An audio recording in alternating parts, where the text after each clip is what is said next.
This is Camilla Barber as interviewer. And Gemma Wheeler as interviewee. Okay. Welcome, Gemma. Thank you for taking the time out to come in and see us today. Thanks for having me. So, I'd just like to ask you a few questions.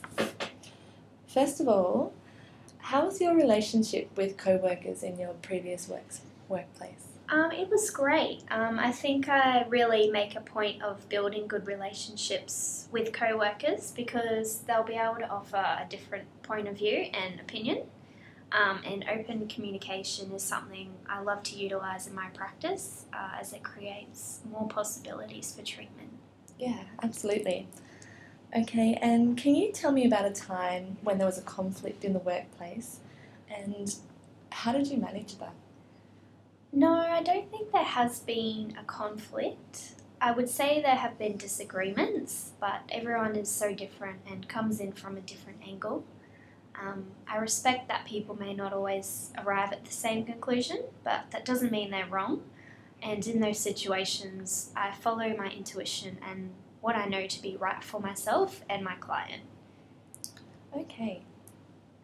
And has there been a situation in your career when you have felt triggered by a client in some way? Absolutely.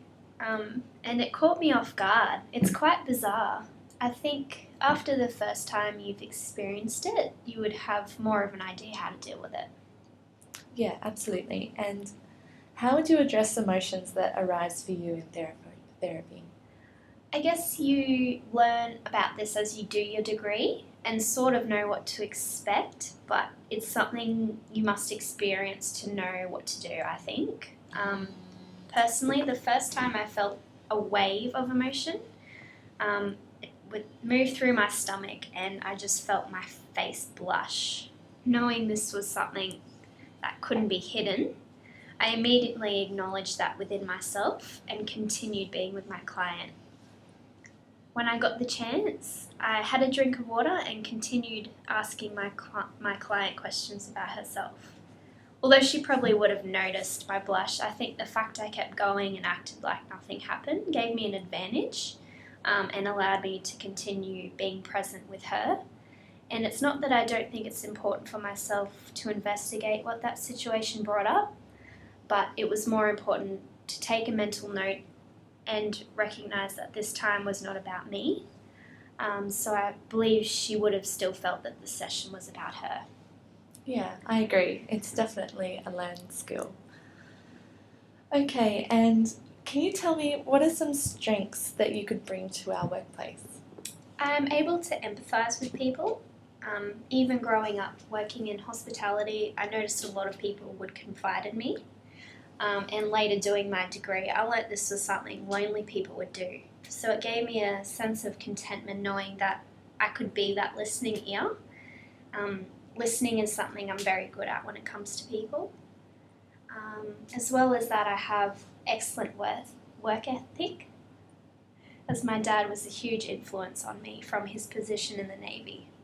And also I ensure my work-life balance is always in check and that my needs are being met within all aspects of being. I feel this is imperative to being a good practitioner.